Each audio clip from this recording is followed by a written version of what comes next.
ایک بار پھر خوش آمدید کہتے ہیں آپ کو جرگے میں. میرے ساتھ تشریف رکھتے ہیں ڈاکٹر فاروق سلیم صاحب اور احسن اقبال صاحب. ڈاکٹر صاحب، یہ جو اگرچہ ابداد ہے یا اثر و رسوخ ہے تو وہ تو امریکہ کا کم و بیش ہر ملک میں ہے، کسی میں زیادہ ہے کسی میں کم ہے. تو کیا واقعی امریکہ اور اس کے اتحادی پاکستان میں حکومتوں کو بنانے اور گرانے میں کوئی کردار ادا کرتے ہیں، یا کہ یہ ویسے ہی خواہ ہم لوگوں نے ایک مفروضہ بنا رکھا ہے؟ یہ میں سمجھتا ہوں کہ ہماری 63 سالہ تاریخ میں ایک بہت بڑا فیلئر جو رہا ہے وہ ہماری پولیٹیکل پارٹی، ہماری سیاسی پارٹیز کا فیلئر رہا ہے. جب تک یہ پولیٹیکل پارٹیز ایک انسٹیٹیوشن کی فارم اختیار نہیں کر لیں گی اس وقت تک باقی بیرونی طاقتیں بھی ہمیں استعمال کرنے میں کامیاب ہو جائیں گی اور اندرونی ہارمنی بھی ہمارے پاس نہیں آ سکے گی. آپ کو کیا امریکہ اور اس کے مغربی اتحادی واقعی جمہوریت سے کمیٹڈ نظر آتے ہیں؟ کچھ لوگ یہ بھی کہتے ہیں کہ یہ تو ان کا ایک ٹول ہے اور ان کو پاکستان میں فوجی حکومتیں سوٹ اس لیے کرتی ہیں کہ ایک تو ان کے کنسرنز کے تمام ایریاز فوج ڈیل کرتی ہے، اور دوسرا یہ کہ ان کے لیے یہ بھی مصیبت نہیں ہوتا کہ بھائی IGHQ کا الگ دورہ کرے، ایوان صدر کا الگ کرے، ایک ہی جگہ سے پھر وہ معاملہ. بڑی اہم بات کی ہے. دیکھیے، ایک قوم کی حیثیت سے ہمارا مفاد اس میں ہونا چاہیے کہ ہماری نیشنل ڈیسیجن میکنگ ڈسپرس ہونی چاہیے. جتنی آپ کی قومی سطح کے فیصلہ سازی کا عمل مختلف مراکز میں تقسیم ہوگا اتنی آپ کو سپیس ملے گی بین الاقوامی دباؤ کو برداشت کرنے کی. لیکن اگر ایک شخص تمام اختیارات اور فیصلوں کی کنجی ہوگا تو اس کی کن پٹی پر پستول رکھ کر اس سے کوئی فیصلے کرانا بہت آسان ہوتا ہے. اس سے تو پھر یہ لگتا ہے کہ اس وقت امریکہ سب سے زیادہ خواہش مند ہوگی پاکستان میں ون مین رول کی. آپ کو یہ ان کے لیے تو سوٹ کرے گا نا. اگر ون مین شاپنگ ہو، ون ونڈو شاپنگ ہو، انہیں تو آسانی ہے. ان کو جمہوریت سے ڈیل کرنا مشکل لگتا ہے، لیکن اس کے باوجود ان کی جو ڈومیسٹک کانسٹیٹوئنسیز ہیں، پالیٹکس ہیں، ان کو کچھ دشواری ہوگی ڈیفینڈ کرنا. لیکن ہماری کچھ ویکنیسز بھی ہیں. ہم نعروں پہ زیادہ یقین رکھتے ہیں اور عمل پہ کم رکھتے ہیں. میں سمجھتا ہوں کہ ان تمام ویکنیسز اچھا، یہ ڈاکٹر صاحب ان لوگوں میں شامل ہیں جو نعرے لگاتے بھی نہیں اور نعروں پہ زیادہ یقین بھی نہیں رکھتے، بلکہ پورا حساب کتاب رکھتے ہیں اور حقائق کی روشنی میں بات کرتے ہیں. ڈاکٹر صاحب، یہ جو مغرب ہے ان کی ایک تشویش یہ بھی تھی کہ کہیں خاکم بدہن پاکستان فیلڈ اسٹیٹ نہ بن جائے. جب سے یہ جمہوریت آئی ہے یا زرداری صاحب کی حکومت آئی ہے تو ان حوالوں سے پاکستان کی پوزیشن بہتر ہوئی ہے یا مزید ابتر ہوئی ہے، اور مغرب کی وہ تشویش کم ہوئی ہے یا بڑھ گئی ہے؟ ایک امریکہ کا تھنک ٹینک ہے جو فیلڈ اسٹیٹ انڈیکس نکالتا ہے کہ اس وقت دنیا کے ممالک کون سے ہیں جو یا تو فیل ہو چکے ہیں یا فیل ہونے کا بہت سخت خطرے میں ہیں.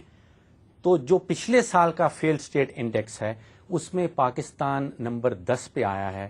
جو 10 ممالک دنیا میں جو خطرے میں ہیں کہ شاید وہ فیلڈ اسٹیٹ نہ بن جائیں، پاکستان 10ویں نمبر پہ آ رہا ہے. اور ہمارے ساتھ دوسرے ممالک جو ہیں وہ افغانستان، صومالیہ یا عراق جیسے ملک. جی، فاروق سلیم صاحب اس وقت ہمارے ساتھ ٹیلی فون لائن پہ موجود ہیں وفاقی وزیر اطلاعات قمر زمان قاہرہ صاحب. قاہرہ صاحب میرے ساتھ تشریف رکھتے ہیں ڈاکٹر فاروق سلیم صاحب اور احسن اقبال صاحب. ان کا کہنا یہ ہے، جو میں ان کی بات سمجھ سکا ہوں، کہ اس وقت مغرب اور امریکہ بھی کچھ زیادہ مطمئن نہیں ہے، خوش نہیں ہے موجودہ حکومت کی پرفارمنس سے متعلق. تو آپ کس طرح رسپونڈ کریں گے؟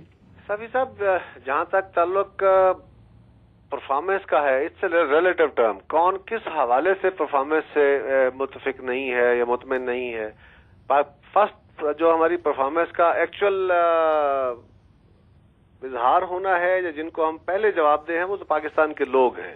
لیکن آپ کے علم میں ہے کہ پاکستان جیسے ترقی پذیر ممالک کے اندر وسائل کی بہت کمی ہوتی ہے اور مسائل بہت زیادہ ہوتے ہیں. دنیا میں یہ جتنے بھی ترقی پذیر ممالک ہیں یہ ان کا کامن ڈینامینیٹر ہے، کامن فنامنا ہے.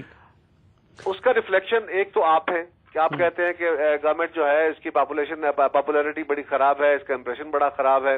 ہماری اپوزیشن ہے، چودھری احسن اقبال صاحب بیٹھے ہیں یا انٹیلیجنسیا ہے، وہ کہتے ہیں کہ جی گورنمنٹ کا پرفارمنس، ہاں وہ اپنے طور پہ ایویلیویٹ کرتے ہیں کہ چیزوں کو یہ جس طریقے سے حل کر رہے ہیں اس طرح نہیں حل کرنا چاہیے. لیکن جو گورنمنٹ بیٹھی ہے وہ اپنی وزڈم میں ایک فیصلے کر رہی ہے. جہاں تک تعلق فورن پاورز کا ہے ہوتا ہے، دیگر ممالک کا ہوتا ہے، وہ اپنے اپنے مفادات کے حوالے سے ہوتا ہے. ہو سکتا ہے امریکنز ہم سے وار آن ٹیرر کے حوالے سے ان کی خواہشات ہم سے کچھ زیادہ ہوں، وہ ہم سے وہ باتیں کہنا چاہتے ہوں جو پاکستان کے اپنے مفاد میں نہ ہوں. ہم ان سے احتجاج کر رہے ہیں کہ آپ کو ڈرون بند کرنے چاہیے، ہو سکتا ہے ان کا خیال ہو کہ ڈرون چلتے رہنے چاہیے.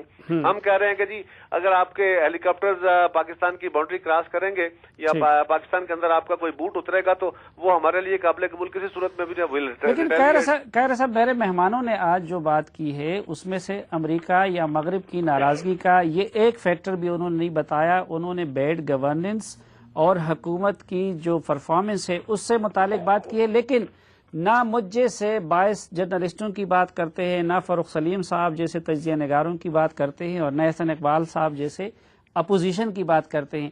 جو نیو یارک ٹائم کی ابھی سٹوری آئی ہے اس میں تو یہ کہا گیا ہے کہ پاکستانی حکومت سے امریکی حکومت بھی ناراض ہے، اور اسی ناطے امریکہ کی حکومت بھی بوجھ سمجھنے لگی ہے موجودہ حکومت کو. دیکھیے نا یہ بات، یہ سٹوری اٹ سیلف کیا ہے کہ جی پاکستان کے اندر وہ آج تک اگر امریکنز ڈکٹیٹرز کے ساتھ بڑے کمفرٹیبل رہے ہیں تو آج وہ سمجھ رہے ہیں کہ پاکستانی فوج، وہ کس کو کہہ رہے ہیں؟ وہ پاکستانی عوام کو نہیں کہہ رہے، وہ پاکستان کی پارلیمان کو نہیں کہہ رہے، وہ پاکستان کی اپوزیشن کو نہیں کہہ رہے، وہ کہہ رہے ہیں فوج نالاں ہے.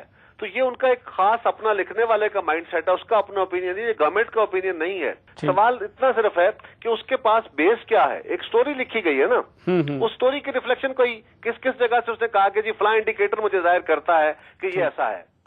اچھا، آپ لوگوں کو کیا توقع ہے کہ اگر کوئی سازش ہوتی ہے آپ کی حکومت کے خلاف، الیکٹڈ گورنمنٹ کے خلاف، تو ویسٹ امریکہ اور مغرب آپ کو سپورٹ کرنے آئے گا؟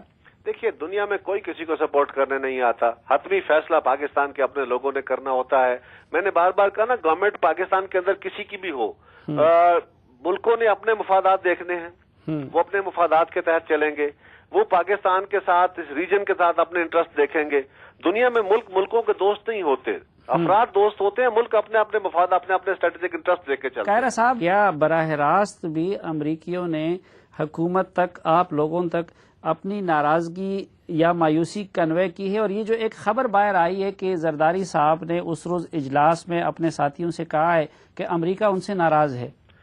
دیکھیے یہ بالکل غلط بات ہے، بالکل ایسی کوئی اس طرح کی گفتگو نہیں ہوئی. کیا پتہ نہیں، آپ ہی بادشاہ لوگ ہیں جو چاہے چلا دیتے، ہمیں تو اب کیا کریں. یہ جو بات ہے کہ جی ہمیں امریکہ ہم سے ناراض ہے، کس بات سے؟ کوئی اسپیسیفک بات ہے؟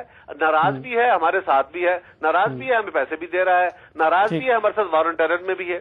اچھا، امریکہ تو خیر اس کی ناراضگی کوئی زیادہ ہمارے لیے ناراضگی کی بات نہیں ہونی چاہیے، لیکن کہتے ہیں سعودی عرب بھی آپ لوگوں سے بہت ناراض ہے، تو یہ کیوں ہے؟ آپ مجھے بتا سکتے ہیں سعودی حکومت نے یا ان کے ایمبیسڈر نے یا ان کے کسی ذمہ دار نے کوئی ایسی بات کہی ہو کہ ہم پاکستان سے ناراض ہیں؟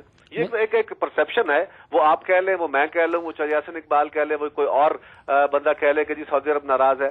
سعودی عرب پاکستان کے ساتھ، پاکستانی ریاست کے ساتھ، پاکستان کے لوگوں کے ساتھ ہے. پاکستان کی حکومت کے ساتھ ان کے ریلیشن شپ اچھے ہیں، یہ اور اچھے ہو سکتے ہیں اور اچھے ہونے چاہیے. But as far as Saudi Arab response to Pakistan is concerned, that is آؤٹ اسٹینڈنگ. ہاں، اگر کسی ایک جماعت کے ساتھ، کسی ایک جماعت کی قیادت کے ساتھ ان کے زیادہ اچھے ہوں وہ اور بات ہے، لیکن ریاستوں کے تعلقات اپنے اپنے نوعیت کے مطابق ٹھیک چلتے ہیں. سعودی عرب ہم سے ناراض ہوتا تو پھر پاکستان میں امداد دینے نہ آتا. سعودی عرب ہمارے ہر فورم پہ پاکستان گورنمنٹ کے سٹانس کو سپورٹ کر رہا ہے. تو یہ انڈیویجول تعلقات ہو سکتا ہے ان کے کسی اور سے اچھے ہوں، لیکن as far as the state and government of Pakistan is concerned, both the governments are on board. بہت شکریہ قمر زمان قاہرہ صاحب، ان حالات میں آپ نے ہمیں وقت دیا، اور ہم سلام پیش کرتے ہیں آپ کے حوصلے کو کہ اس حکومت کا آپ اس بھرپور انداز میں دفاع کرتے رہتے ہیں. بہت شکریہ احسن اقبال صاحب، ڈاکٹر فاروق سلیم صاحب، آپ کا بھی شکریہ، اور آج کے پروگرام کے دیگر شرکاء کا بھی شکریہ. ناظرین، اس دعا کے ساتھ کہ پاکستان قائم و دائم رہے، یہاں پہ جمہوریت رہے، اور ہماری سیاسی قیادت بھی عوامی توقعات کے مطابق اپنی اصلاح کرے، آج کے جرگے سے اجازت چاہتا ہوں. اللہ حافظ.